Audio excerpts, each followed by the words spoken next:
ડામવામાં police અને સરકાર સદંતર રીતે નિષ્ફળ હોય તેવી ઘટના સામે આવી છે। અમદાવાદના વાડજમાં વ્યાજખોરે પઠાણી ઉઘરાણી કરવા યુવક પર છરી વડે હુમલો કર્યો। યુવક પર હુમલાની સમગ્ર ઘટના સીસીટીવી કેમેરામાં કેદ થઈ છે।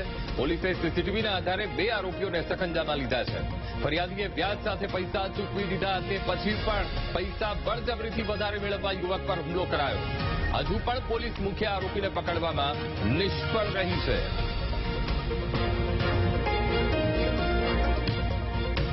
વ્યાજખોરોના આતંકથી લોકો પીડિત છે અને આ ઘટના વાડજ વિસ્તારની છે। આ ઘટનાના સીસીટીવી ફૂટેજ સામે આવ્યા છે। એ યુવકે પૈસા ચૂકવી દીધા છે, વ્યાજ ચૂકવી દીધું છે, તે છતાં પણ તેના ઉપર હુમલો કરવામાં આવ્યો। છરીથી હુમલાનો આ પ્રયાસ અને આખી ઘટના સીસીટીવી કેમેરામાં કેદ થઈ છે।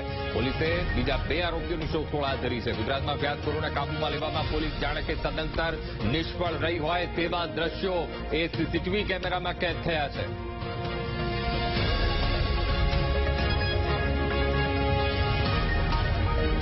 અમે બંને ભાઈઓ ધંધા પર ઉભા હતા। પૈસાની લેતી દેતીમાં બબુ વેરો એના છોકરા 5-7 જણા આવ્યા હતા। ખોટી રીતે છરો માર્યો મને। મારા ભાઈ પર ઘણા પર છરો રાખ્યો, જાનથી મારી નાખવાની ધમકી આપી છે। પૈસા રૂપિયો બાકી નથી। એ લોકો એવું કે અગાઉ આપણે લીધેલા છે પૈસા, એ પાછા આપી દીધા છે। પણ એ લોકોને કેવું છે કે હવે એની પેનલ્ટી, વ્યાજ 10% આપણે વ્યાજ આપેલો છે એમને, બધું આપણી પાસે એન્ટ્રી બી છે।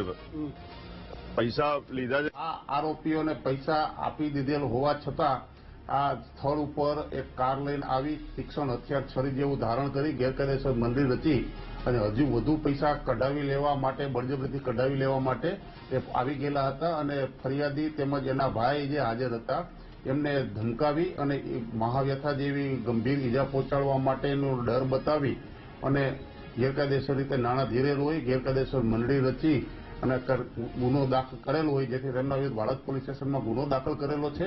અને આ કામના આરોપીઓ જે કાર લઈને આવેલા હતા એ કાર તેમજ જે છરી લઈને આવેલા છે તે તમામ આરોપીઓને શોધવા માટેની તેમજ ગુનામાં વપરાયેલ કાર, હથિયાર કબજે કરવા માટેની ટીમો બનાવવામાં આવેલી છે।